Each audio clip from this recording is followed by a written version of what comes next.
kita akan bahas sudah ada Mas Ai Hidayah di sini dan juga ada Mawilda Asmarini, Managing Editor CNBC Indonesia. Hai. Dan juga Mas Ai ya pastinya ya. Completely kita bicara karena tadi aku juga baru bergosip bersama dengan asosiasi dari Tima dan juga Nickel. Mereka sih ya kurang lebih mengatakan bahwa sebenarnya ya nggak apa-apa katanya diterapkan, tapi ya jangan langsung dong katanya bertahap gitu ya. Kalau dari Nickel sendiri jangan sekarang karena harganya memang lagi tertekan. Sebenarnya apa sih yang ada di site-nya pemerintah? Kenapa kok ya tiba-tiba memberlakukan penerapan tarif ini nih Mbak Wilda? Ya mungkin kalau secara umum kita pasti tahu kenapa sumber daya alam lagi, sumber mineral tambang lagi yang kayaknya langsung dikasih kebijakan-kebijakan baru khususnya kenaikan tarif royalti. Ya mau nggak bisa dipungkiri ya pasti karena pemerintah butuh duit ya. Maksudnya kayaknya udah kayak rahasia umum tuh kayak lo mau cepet dapet duit ya udah dari sumber daya alam. Ini salah satunya kalau sekarang yang lagi kena tuh bisa dibilang tambang lagi kena. Jadi ditambah dengan harga beberapa komoditas memang ada yang lagi naik terus nih kayak katakan misalnya kayak emas kayak gitu itu lumayan naik memang, tapi di sisi lain memang ada harga komoditas memang yang lagi lesu dibandingkan tahun lalu, tahun-tahun sebelumnya.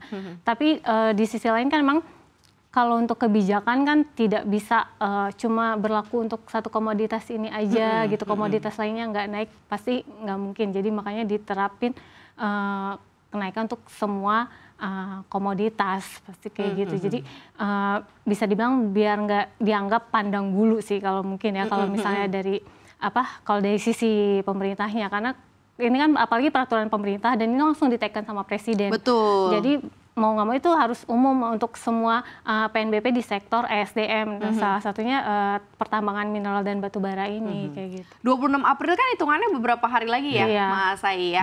Dan kalau kita cermati lebih dalam, ini akan menjadi sesuatu yang bumbu yang jadi kurang menarik nggak sih, khususnya untuk di beberapa emiten mungkin ya, emiten yang partnya ada mineral ini gitu secara keseluruhan, karena kemarin kan baru ada DHE, terus kemudian sekarang ditambah lagi royalti, ya bebanku berat gitu ya kalau kata emiten ini. Kalau bisa teriak ini seperti apa Mas? Iya, sebenarnya ada dua sudut pandang ya. Kalau kita lihat dari sisi laba gitu ya atau keuntungan perusahaan, kalau kita tarik dari 5 tahun terakhir sebenarnya keuntungannya kenaikannya cukup signifikan ya. Rata-rata mungkin sekitar 40-60% kenaikan labanya ya dalam 5 tahun terakhir. Ini untuk general ya, semua emiten minerba gitu ya.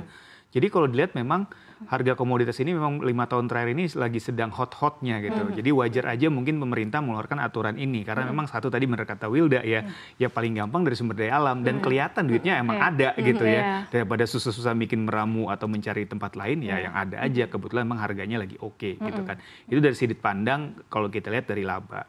Kalau kita lihat dari sisi emiten atau mungkin perusahaan terbuka gitu ya, dari sisi sentimen kinerjanya udah pasti akan tertekan dan biasanya kalau di sisi saham gitu ya, investasi, pasti itu akan menekan harga sahamnya. Karena kan biasanya saham itu memang driven by news dan sentimen gitu ya. Karena secara sentimen mungkin negatif, walaupun secara keuntungan masih cukup besar sebenarnya. Jadi pertumbuhannya akan tetap ada, cuma mungkin labanya nggak sebesar sebelumnya gitu. Karena royaltinya naik gitu aja gitu. Jadi memang lihatnya dari sudut pandang mana gitu ya.